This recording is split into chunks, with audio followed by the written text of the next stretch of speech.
10 రహస్యమైన మందిరాల గురించి ఈ రోజు వీడియోలో తెలుసుకుందాం. ఈ మందిరాల యొక్క రహస్యం సైన్స్ కి కూడా అంతు చిక్కడం లేదు. అందుకని వీడియోని ఎక్కడ స్కిప్ చేయకుండా పూర్తిగా చూడండి. మరి ఇంకెందుకు ఆలస్యం, let's start our today's episode. ముందుగా నెంబర్ 10 వీరభద్ర టెంపుల్, లేపాక్షి, ఆంధ్రప్రదేశ్. ప్రపంచవ్యాప్తంగా శివుడికి ఎన్నో మందిరాలున్నాయి. ప్రతి మందిరంలో కూడా ఏదో ఒక రహస్యం ఉంది. అయితే ఈ వీరభద్ర టెంపుల్ లేపాక్షి ఆంధ్రప్రదేశ్లో ఉంది. ఇంత విశాలమైన మందిరం యొక్క పూర్తి భాగాన్ని కేవలం ఒక్క స్తంభం మాత్రమే మోస్తుంది. ఇక్కడ ఆశ్చర్యం కలిగించే విషయం ఏంటంటే ఆ స్తంభం గాల్లో వేలాడుతూ ఉంది. అదే మందిరంలో ఎన్నో స్తంభాలున్నాయి, కానీ గాల్లో వేలాడుతున్న ఈ ఒక్క స్తంభం వెనుక మాత్రం ఎన్నో అద్భుతాలు దాగి ఉన్నాయి. ఆంధ్రప్రదేశ్ రాష్ట్రంలో అనంతపురం జిల్లాలో ఉన్న లేపాక్షిలో శివుడి మందిరం ఉంది. ఈ మందిరంలో శివుడి భయంకరమైన రూపమైన వీరభద్రుడు కొలువై ఉన్నాడు. అందుకే ఈ మందిరాన్ని వీరభద్ర మందిరం అని కూడా అంటారు. అంతేకాదు హ్యాంగింగ్ పిల్లర్ టెంపుల్ అనే పేరుతో కూడా ప్రపంచవ్యాప్తంగా ప్రఖ్యాతి పొందింది. ఈ మందిరంలో మొత్తం 70 స్తంభాలున్నాయి, కానీ గాల్లో ఉన్న ఈ ఒక్క స్తంభం మీదే పూర్తి మందిరం భారం ఆధారపడి ఉంది. ఈ స్తంభాన్ని ఆకాశ స్తంభం అని కూడా అంటారు. అందుకే ఈ స్తంభం నేల నుంచి 1/2 ఇంచు పైన వేలాడుతూ ఉంటుంది. ఇక number 9 Anantha Padmanabha lake temple, Kerala. కేరళలో ఉన్న అనంత పద్మనాభ లేక్ టెంపుల్ చాలా ప్రత్యేకమైంది. దీని రహస్యం ఏంటంటే ఈ టెంపుల్ కి ఒక వేటాడే జంతువు రక్షణగా ఉంది. కానీ ఆ జంతువు కేవలం శాకాహారాన్ని మాత్రమే తింటుంది. కేవలం మాంసాహారాన్ని మాత్రమే తినే ఒక మొసలి అక్కడ మాత్రం అన్నం మరియు గుడి ప్రసాదాన్ని మాత్రమే తిని బ్రతుకుతోంది. పూజ జరిగిన తర్వాత భక్తులు ఈ మొసలికి ప్రసాదాన్ని తినిపిస్తూ ఉంటారు. దాదాపు గత 70 సంవత్సరాల నుంచి కూడా ఈ మొసలి అదే సరస్సులో నివసిస్తోంది. మనుషులకి ఎలాంటి హాని చేయకుండా వాళ్లతో కలిసిపోతుంది. కేరళలో ఉన్న ఈ మందిరం యొక్క హిస్టరీ 9 శతాబ్దాలకు చెందింది. మండపం పైకప్పు కింద ఉన్న ఒక చెక్క మీద విష్ణుమూర్తి దశావతారాలు చెక్కి ఉన్నాయి. మందిరం పూజారికి మరియు శాకాహార మొసలి మధ్య మంచి బంధం ఉంది. ఒకానొక రోజు మొసలి సరస్సు నుంచి మందిర ప్రాంగణంలోకి వచ్చేసింది. అప్పుడు పూజారి ఆ మొసలిని నీటిలోకి వెళ్లమని చెప్తే వెంటనే సరస్సులోకి వెళ్లిపోయింది. అయితే ఇక్కడ దుఃఖించాల్సిన విషయం ఏంటంటే మందిరానికి ఎన్నో సంవత్సరాలుగా రక్షణగా ఉన్న ఈ మొసలి గత సంవత్సరం చనిపోయింది. ఆ రోజు చాలా మంది భక్తులొచ్చి ఆ మొసలి దేహాన్ని సాంప్రదాయబద్ధంగా పూడ్చిపెట్టారు. నంబర్ 8 బిజిలీ మహాదేవ్ టెంపుల్, కుల్లు, హిమాచల్ ప్రదేశ్. బిజిలీ మహాదేవుని మందిరం చాలా అందంగా ఉంటుంది. ఇది ఒక పర్వత శిఖరంపై ఉంది. ఈ మందిరం మీద పిడుగులు పడుతున్నప్పుడు ఆ దృశ్యం చూడడానికి చాలా అద్భుతంగా ఉంటుంది. ప్రతి 12 సంవత్సరాలకి ఒకసారి ఈ మందిరం మీద పిడుగు పడుతూ ఉంటుంది. అలాంటి సంఘటన జరిగిన తర్వాత శివలింగం విచ్ఛిన్నం అయిపోతుంది. ఆ తరువాత పూజారి వెన్నతో ఆ శివలింగాన్ని జోడిస్తారు. దాంతో ఆ లింగం తన పూర్వ రూపానికి వస్తుంది. బిజిలీ మహాదేవుని మందిరం కాశ్వరి గ్రామంలో చాలా ఎత్తులో ఉంది. ఇది చాలా ప్రాచీనమైంది. అందుకే భారతదేశంలో ఉన్న అతి పురాతనమైన మందిరాల్లో దీన్ని కూడా చెప్పుకుంటారు.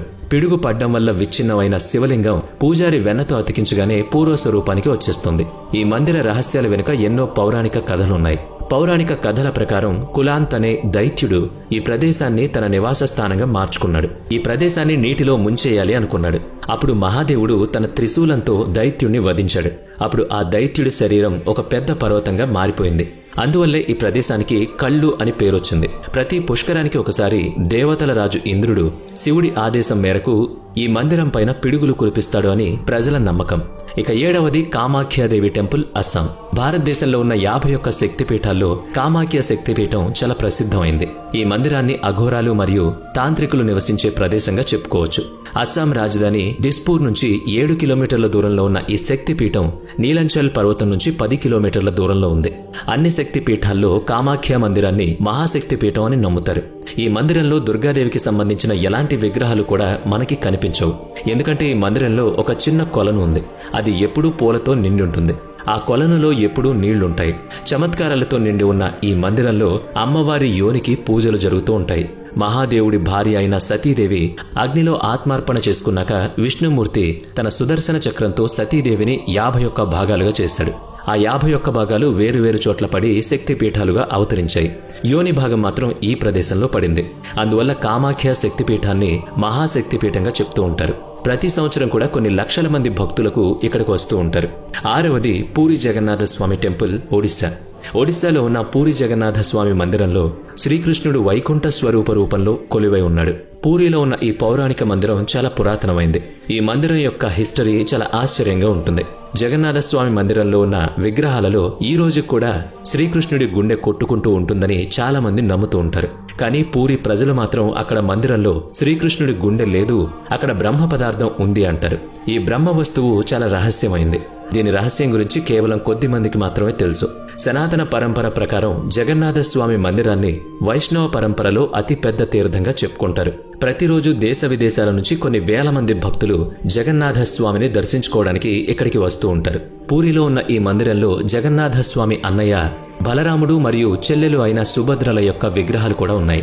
జగన్నాథ స్వామి మందిరానికి సంబంధించి 5 రహస్యాలున్నాయి. వాటిని ఇంతవరకు ఎవరు కూడా ఛేదించలేకపోయారు. జగన్నాథ స్వామి ఆలయంలో ప్రసాదాన్ని తయారు చేయడానికి 7 కుండల్ని ఒకదాని మీద ఒకటి పెడతారు. అన్నిటికంటే పైన ఉన్న కుండలో ప్రసాదం ముందుగా తయారవుతుంది. తర్వాత దాని కింద ఉన్న కుండలో ప్రసాదం తయారవుతుంది. అలా ఇదే క్రమంలో కుండలో ఉన్న ప్రసాదం తయారు చేయబడుతుంది. అన్నిటికంటే కింద ఉన్న కుండలో ప్రసాదం చివరిగా తయారవుతుంది. ఇది వినడానికి చాలా ఆశ్చర్యకరంగా ఉంది. జగన్నాథ స్వామి మందిరానికి పైన ఉన్న జెండా ఎప్పుడూ కూడా గాలి దిశకి విపరీతంగా ఎదురుగా ఎగురుతుంది. ఈ మందిరం 214 అడుగుల ఎత్తుంటుంది. ఇంత ఎత్తు ఉన్నప్పటికీ ఒక్క పక్షి కూడా మందిరంపై కూర్చోదు. విమానాలు కూడా మందిరంపై నుంచి ఎగరవు. ప్రతి 12 సంవత్సరాలకి ఒకసారి మందిరంలో ఉన్న 3 విగ్రహాలను మారుస్తూ ఉంటారు. విగ్రహాలను మారుస్తున్న సమయంలో నగరంలో కరెంట్ కట్ చేస్తారు. ఆ సమయంలో కేవలం పూజారి మాత్రమే మందిరంలోకి వెళతారు. 5వది మతంగేశ్వర్ టెంపుల్, మధ్యప్రదేశ్. ప్రతి సంవత్సరం కార్తీక మాసంలో పౌర్ణమి రోజున ఒక గుండె సైజులో మందిరంలో ఉన్న శివలింగం పొడవు పెరుగుతుంది. మధ్యప్రదేశ్లో ఈ మతంగేశ్వర్ మందిరం ప్రపంచవ్యాప్తంగా ప్రసిద్ధి చెందింది. యునెస్కో దీన్ని ప్రపంచ వారసత్వ సంపదగా పేర్కొంది. హిస్టరీ ప్రకారం ఈ ప్రదేశంలో 85 మందిరాలు ఉండేవి. కానీ ఈ రోజు కేవలం 25 మందిరాలు మాత్రమే మిగిలున్నాయి. అన్ని మందిరాల్లో మతంగేశ్వర స్వామి మందిరం చాలా ప్రత్యేకమైనది ఉంటుంది. ఎందుకంటే ఈ మందిరంలో ఉన్న శివలింగం ప్రతి సంవత్సరం కూడా శరద్ పౌర్ణమి రోజున 1 ఇంచు పొడవు పెరుగుతుంది. ప్రతి సంవత్సరం శివలింగం యొక్క పొడవును కొలుస్తూ ఉంటారు. దీని వెనుకున్న రహస్యం తెలుసుకోవడానికి ఎక్స్పర్ట్స్ రీసెర్చ్ కూడా చేశారు. కానీ ఆ రహస్యాన్ని ఇప్పటికీ కనుగొనలేకపోయారు. మందిరంలో ఉన్న శివలింగం భూమి లోపల 9 అడుగుల లోతు వరకు ఉంది. అలాగే బయట కూడా అంతే ఎత్తు ఉంది అని అక్కడ పూజారి చెప్పుకొచ్చారు. 4వది నిధివన్ టెంపుల్, ఉత్తరప్రదేశ్. ఉత్తరప్రదేశ్ వృందావన్లో ఉన్న నిధివన్ భారతదేశంలో ఉన్న అత్యంత రహస్యమైన ప్రదేశాల్లో ఒకటి అని చెప్పొచ్చు. ఎందుకంటే ఈ రోజు కూడా ప్రతిరోజు రాత్రి శ్రీకృష్ణుడు గోపికలతో కలిసి నృత్యం చేస్తూ ఉంటాడు అని అక్కడి ప్రజల నమ్మకం. అందుకని నిధివన్ను సాయంత్రం అయ్యేసరికి మూసివేస్తారు.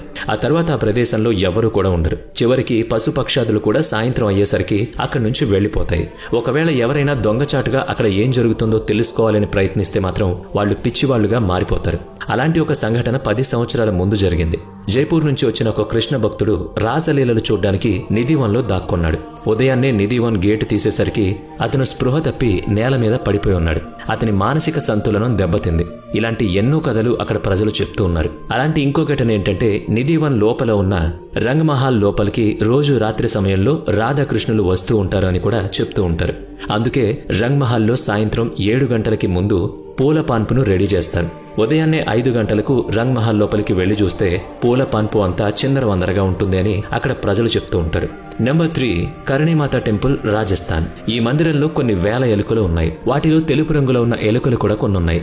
ఈ ఎలుకలు అన్ని కరణీమాత పుత్రులుగా అక్కడ ప్రజలు భావిస్తారు. అందుకే అక్కడ ఎలుకల్ని కూడా పూజిస్తారు. ఎలుకలు ఎంగిలి చేసిన దాన్నే ప్రసాదంగా సేవిస్తారు. అయితే అక్కడ ఈ రోజు వరకు ఎలుకల వల్ల ఎలాంటి రోగం రాలేదు. ఈ మందిరంలో ఉన్న వాస్తుకళ మొఘలుల కాలానికి సంబంధించిందని చెప్తారు. ఈ మందిరం ఎంత రహస్యంగా అనిపిస్తుందో అంతే అందంగా కూడా ఉంటుంది. 2వది జ్వాలాదేవి టెంపుల్, హిమాచల్ ప్రదేశ్. భారతదేశంలో ఉన్న 51 శక్తిపీఠాల్లో జ్వాలాదేవి టెంపుల్ కూడా ఒక శక్తిపీఠం అవుతుంది. ఈ మందిరం చాలా ప్రసిద్ధమైంది. పౌరాణిక కథల ప్రకారం ఈ ప్రదేశంలో సతీదేవి నాలుక పడింది. శివుడు ఇక్కడ ఉన్మత్ భైరవ్ రూపంలో కొలువై ఉన్నాడు. ఈ మందిరం యొక్క ప్రత్యేకత ఏంటంటే ఇక్కడ ఎలాంటి విగ్రహం కూడా ఉండదు. భూమి లోపల నుంచి వస్తున్న జ్వాలలకి పూజలు చేస్తూ ఉంటారు. అయితే ఈ జ్వాలలు ఇక్కడికి ఎలా వస్తున్నాయనే రహస్యం మాత్రం ఇప్పటికీ కనిపెట్టలేకపోయారు. అలాగే ఈ జ్వాలలను ఎవరూ కూడా ఆపలేకపోయారు. ఈ జ్వాలాదేవి మందిరంలో నూనె లేకుండా మొత్తం 9 జ్వాలలు వెలుగుతాయి. ఇవి మాత యొక్క 9 స్వరూపాలకి ప్రతీక అవుతాయి. మందిరంలో వెలుగుతున్న అతి పెద్ద జ్వాలను జ్వాలాదేవిగా భావిస్తారు. ఈ మందిరాన్ని భూమిచంద్ మహారాజు నిర్మించారు. ఆ తర్వాత 1835లో రణ్జీత్ సింగ్ మరియు సంసార్ చంద్ మహారాజులు ఈ మందిరాన్ని పునర్నిర్మించారు. ఈ మందిరం వెనుక ఉన్న రహస్యం గురించి తెలుసుకోవడానికి బ్రిటిషర్స్ చాలా ప్రయత్నించారు, కానీ ఏం తెలుసుకోలేకపోయారు. స్వాతంత్రం తర్వాత కూడా ఎంతో మంది సైంటిస్టులు ప్రయత్నించారు, కానీ వారికి కూడా ఏం తెలియలేదు. అలా ఇది ఇప్పటికీ కూడా ఒక రహస్యంగానే ఉంది. ఇక నెంబర్ 1 కైలాస టెంపుల్, మహారాష్ట్ర. కైలాస మందిరం మహారాష్ట్ర ఔరంగాబాద్ జిల్లాలో ఉన్న ఎల్లోరాలో ఉంది. ఈ మందిరం యొక్క రహస్యం ఇప్పటికీ సైంటిస్టులకి కూడా ఒక ఛాలెంజ్ విసురుతోంది. కృష్ణప్రథం మహారాజు క్రీస్తు పూర్వం 756 మరియు 773 మధ్యలో కైలాస మందిరాన్ని నిర్మించారు. అసలు ఈ మందిరాన్ని ఎలా నిర్మించారు, ఎలాంటి టెక్నాలజీ వాడారు లాంటి ఎలాంటి ఇన్ఫర్మేషన్ కూడా మన దగ్గర లేదు. ఈ మందిరం గోడలపై చెక్కిన కళ చాలా పురాతనమైంది. అలాగే గోడల మీద ఉన్న భాషను కూడా ఎవరూ డీకోడ్ చేయలేకపోయారు. ఈ మందిరాన్ని కింది నుంచి కాకుండా పైనుంచి నిర్మించారు. అవును, ఒక కొండని పైనుంచి చెక్కుతూ మొదటిగా మందిరం యొక్క మకుట భాగాన్ని అంటే శిఖరాన్ని నిర్మించారు. అలా పైనుంచి కింద భాగం వరకు చెక్కుకుంటూ నిర్మించడం జరిగింది. అంతేకాకుండా వర్షపు నీటిని స్టోర్ చేసే సిస్టమ్ మరియు డ్రైనేజ్ సిస్టమ్ కూడా ఈ మందిరంలో ఉంది. మందిరాన్ని నిర్మించే సమయంలో దాదాపు 7 లక్షల టన్నుల రాయిని కట్ చేసి ఉంటారని సైంటిస్టులు చేసిన రీసెర్చ్లో తేలింది. ఈ ప్రకారం చూస్తే ఈ మందిరం పూర్తవడానికి దాదాపుగా 150 సంవత్సరాల సమయం పట్టింది. కానీ ఈ మందిర నిర్మాణం కేవలం 17 సంవత్సరాల్లో పూర్తయింది అని హిస్టరీ చెప్తోంది. అంత ప్రాచీన కాలంలో ఇప్పుడున్న టెక్నాలజీ లేనేలేదు కదా. మరి అంత పెద్ద కొండరాళ్లను ఎలా కట్ చేశారు? ఏదైనా ఏలియన్స్ టెక్నాలజీ వాడి ఈ మందిరం